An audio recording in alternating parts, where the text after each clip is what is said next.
Baiklah, Bismillahirrahmanirrahim. Assalamualaikum warahmatullahi wabarakatuh. Sebelumnya, yang terhormat, selaku dosen pengampu dari mata kuliah Statistik Inferensia, yaitu Ibu Irmatul Hasanah MSI. Semoga beliau selalu diberikan kesehatan dan keselamatan serta lindungan Allah Subhanahu wa Ta'ala. Saya Afiq Abdillah, NIM 2214101 dari jurusan Ekonomi Syariah, kelas 4A. Izin mempresentasikan eh, hasil dari artikel ataupun tugas untuk memenuhi ulangan akhir semester pada mata kuliah Statistik Inferensia. Nah, di sini saya mengambil judul yaitu pengaruh jumlah kunjungan wisatawan Nusantara terhadap akomodasi, kamar hotel, tempat tidur hotel, dan SPBU menurut kabupaten atau kota di Provinsi Sumatera Barat tahun 2023. Nah, langsung saja. Nah, di sini ada beberapa topik pembahasan. Yang pertama itu ada pendahuluan, kedua ada tinjauan pustaka, yang ketiga ada metodologi, yang keempat ada hasil dan pembahasan, dan yang kelima itu ada kesimpulan. Nah, lanjut saja teman-teman. Nah, dari pendahuluan ini, kenapa saya menaruh gambar-gambar berikut ini? Nah, sebelumnya kita harus mengetahui bahwasannya dari Y ini adalah variable dependent. Nah, X1, X2 ini yaitu dan seterusnya itu adalah variable independent, teman-teman. Nah, mengapa saya mengambil bahwasanya variable ini adalah gambar dari uh, rumah gadang yaitu sebagai ikon Sumatera Barat dan ini kan pengaruh jumlah wisatawan Nusantara yang pergi atau berkunjung ke Sumatera Barat. Makanya saya uh, memaparkan bahwasanya dependennya itu nilai Y dan X1-nya akomodasi, X2-nya kamar hotel, dan X3-nya ini tempat tidur hotel, dan X4 ini adalah gambar SPBU. Nah, jadi nanti ini apakah kita cek apakah ada pengaruhnya, kita akan menguji asumsi klasik teman-teman dan persamaan regresi linear bergandanya. Lalu nanti juga akan ada uji global testnya dan uji tes individunya. Nah, lanjut saja. Di sini ada tinjauan pustakanya. Mungkin intinya saja. Analisis regresi linear berganda adalah hubungan secara linear antara dua atau lebih variabel independen. Nah, tadi kan atau X1, X2 itu. Dan variabel dependen itu Y. Nah, tadi kan independen saya kan ada 4 gitu. X1, X2, X3, X4. Itu X1-nya adalah akomodasi, X2-nya kamar hotel, X3-nya tempat tidur hotel, dan X4-nya itu SPBU. Nah, di sini ada variabel independen. Nah, variabel independen ini yaitu jumlah atau mohon maaf kunjungan wisatawan Nusantara. Nah, di sini ada asumsi klasik, yaitu adalah syarat-syarat yang harus dipenuhi pada model regresi agar model tersebut valid. Nah, nanti kita akan menguji dari 5 uji asumsi klasik, teman-teman. Nah, di sini lanjut aja. Nah, di sini ada uji asumsi klasiknya, ada 5, uji normalitas, linearitas, multikolinearitas, heteroskedasitas, sama uji autokorelasi. Nah, lanjut saja. Di sini ada metodologinya. Penelitian ini menerapkan metode kuantitatif. Pendekatan kuantitatif dipilih karena memberikan pengukuran yang objektif dan memungkinkan analisis statistik yang hanya hasilnya dapat digeneralisasi. Nah, jadi dapat digeneralisasi ini yaitu mudah untuk kita olahnya gitu teman-teman. Olahnya gitu teman-teman. Nah, nanti jenis penelitian ini juga yaitu sebagai deskriptif korelatif apakah ada hubungan nantinya. Nah, penelitian ini bertujuan untuk menggambarkan situasi atau fenomena yang ada. Nah, sementara penelitian korelatif bertujuan untuk menentukan hubungan antara dua atau lebih dari variabel. Nah, dari data-data yang saya lampirkan ataupun nanti hasil pembahasannya ini, saya mengambil dari data dari BPS atau Badan Pusat Statistik yang ada di Provinsi Sumatera Barat tahun 2023. Lanjut aja. Nah, di sini ada hasil dan pembahasannya. Di sini yang pertama ada uji normalitas. Nah, uji normalitas ini sebenarnya bisa kita cari dari 3 uji ya, teman-teman. Yaitu ada histogram, p-plot, dan ini saya ambil dari one sampel kolmograph Smirnov test karena ini yang lebih patennya teman-teman untuk menentukan dari uji normalitas ini. Nah, di sini saya mendapatkan hasil berdasarkan hasil uji normalitas dari one sampel kolmograph atau Smirnov test. Diketahui nilai signifikasi dilihat dari hasil signifikasi two tiled nih. Yang pada gambar teman-teman ada 0,200. Nah, ini kan 0,200 lebih besar dari 0,05. Maka dapat disimpulkan bahwa ini terjadinya normalitas atau terjadinya atau terdistribusi secara normal. Gitu teman-teman. Lanjut aja. Nah, di sini ada hasil pembahasan yang mana yaitu uji linearitas. Nah, di sini ada syaratnya F hitung. Nah, ini syarat yang langsung saya tentukan bahwasanya ini yang harus kita cari. Harus sesuai dengan syarat ini. Nah, ini F hitung lebih kecil dari F tabel dan atau linearitas atau F tabel lebih besar dari F hitung atau linearitas. Nah, signifikansinya ini harus lebih besar dari alfa atau 0,05. Nah, Di sini sudah saya tampilkan langsung hasilnya dari cek SPSS. Saya cek SPSS, ternyata dapat F-nya 8,947, X1-nya, X2-nya 0,488, X3-nya 0,511, dan X4-nya itu F-nya 1,112. Nah, nanti dari F tabel ini kita bisa menentukan dari ANOVA table. Nah, nanti itu bisa dicari dalam uji SPSS. Nah, di sini saya dapat F tabel itu 19,43, yang X1, yang X2-nya ini 246, X3-nya 19,43, sama, dan X4-nya ini ada 3,39. Nah, signifikansinya juga 0,105, yang X1-nya, yang X2-nya itu 0,828, yang X3-nya signifikansi 0,825, dan X4-nya 0,446. Nah, di sini kita melihat dari syarat. Nah, setelah saya tentukan, ternyata eh, ini saya uji terjadinya linearitas dari X1 dan X4. Berarti adanya pengaruh ataupun dari terjadinya linearitas antara variable dependent dengan variable masing-masing variable independent. Nah, lanjut teman-teman. Nah, di sini ada uji multikolinearitas. Di sini langsung saya eh, taruh aja syarat pengambilan keputusannya. Di sini jika nilai toleransi lebih besar dari 0,1 artinya tidak terjadi multikolinearitas. Nah, jika nilai FIF kurang dari 10 artinya tidak terjadi multikolinearitas.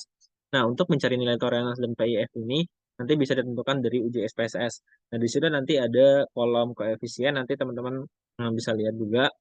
Nah, di sini mohon maaf saya tidak mencantumkan dari uji SPSS-nya. Di sini saya langsung mencantumkan hasilnya dan diketahui bahwasanya FIF-nya yang X1 itu ada 1,1938, yang dua itu yang X1 X2-nya itu FIF-nya 1,323, FIF yang X3 1,665, dan FIF yang 1,125 ini kurang dari, eh, adalah X4. Nah, semuanya ini kurang dari 10. Nah, kita melihatlah langsung ke toleransinya.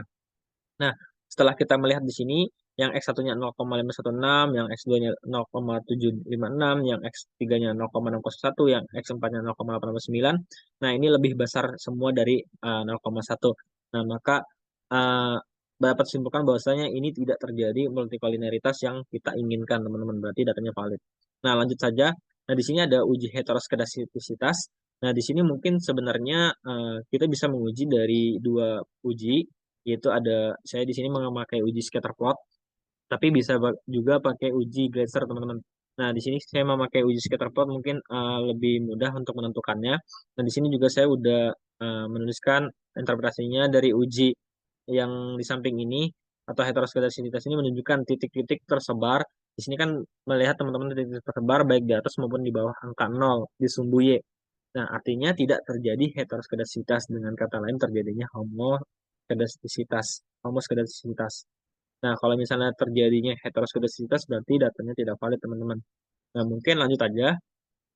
Nah, uji autokorelasi. Nah, di sini ada syarat pengambilan keputusan. Nah, di sini kita akan fokus kepada syarat yang poin nomor 2, yaitu jika DU lebih kecil dari D dan D lebih kecil dari 4 min DU. Nah, di sini kita mencari agar tidak terdapatnya autokorelasi. Nah, di sini data yang diperoleh yang telah saya cantumkan di sini, yang sudah saya cari. Data saya itu ada N, yaitu sama dengan 19, dan D-nya ini kita mencari dari model summary yang telah dicari dari SPSS. Nah, saya menggunakan Darwin-Watson. Nah, D ini Darwin-Watson atau 2,010. Nah, DL-nya ini atau DO ini kita melihat dari Darwin-Watson, tabel Darwin-Watson eh, di Google. Mohon maaf di sini saya juga tidak mencantumkan tabel tersebut, tapi teman-teman bisa search. Nah, untuk menentukannya itu nanti juga bisa dari, kan nanti bentuknya itu di bawah, ke bawahnya itu angka N, jumlah N, nanti ke samping itu K. Nah, K-nya itu nanti jumlah dari variabel kita, teman-teman. Nah, nanti di sini dapatkan DL-nya itu 0,859 dan DU-nya 1,848. Nah, dikurang aja 4 min DL berapa, 4 min DU berapa. Nah, setelah kita dapat hasilnya, eh, kita samakan nih dengan poin nomor 2 yang kita cari. Nah, DU harus lebih kecil dari D. DU-nya berapa? DU-nya 1,848 dan D-nya itu 2,100. Berarti benar. Nah, D ini harus lebih kecil juga dari 4 min DU. Nah, D-nya 2,110. Nah, untuk 4 min DU-nya ini 2,115. Nah, berarti memenuhi syarat atau syarat pengambil keputusan ini. Nah, berarti poin nomor 2 yaitu maka hipotesis ini nol diterima, artinya tidak terdapat autokorelasi. Nah, berarti eh, data ini valid, teman-teman.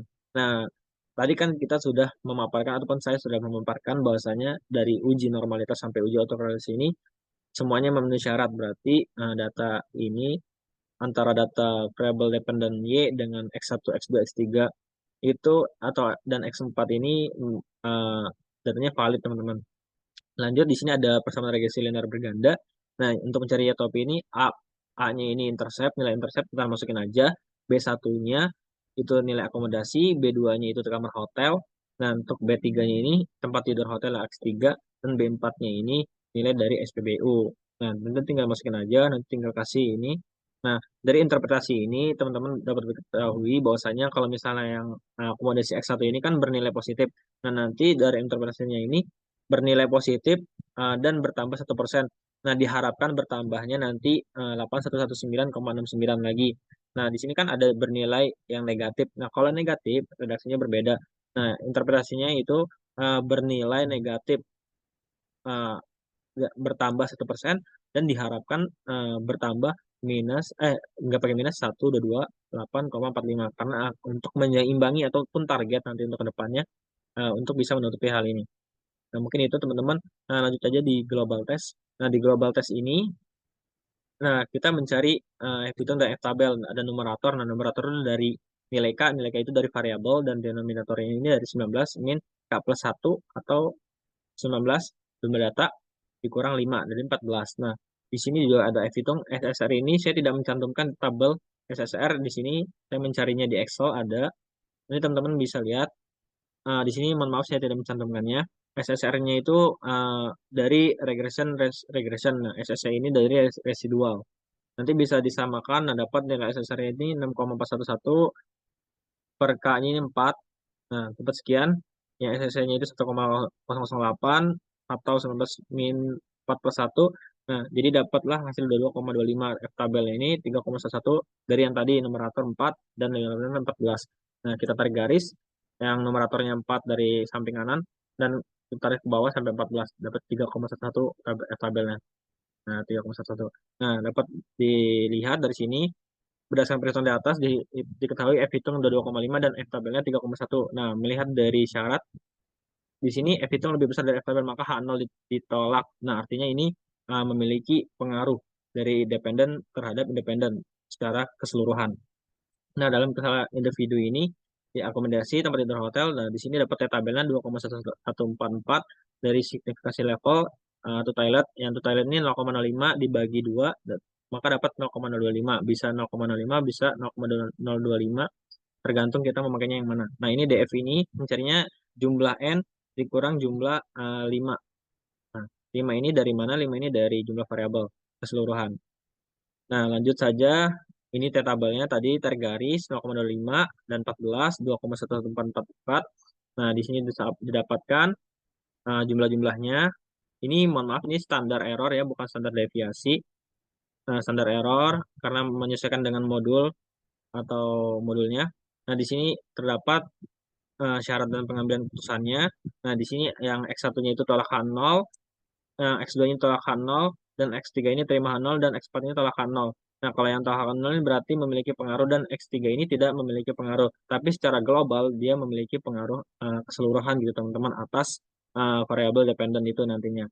Nah, di sini mungkin nanti teman-teman di sini saya tidak menyediakan bahwasanya tabel yang berbentuk two toilet itu, karena kita tarik garis saja min 2,114 sampai 2,1144. Kalau misalnya di dalam itu eh, menerima H0, tapi kalau misalnya di luar itu menolak H0. Nah, ini conclusionnya.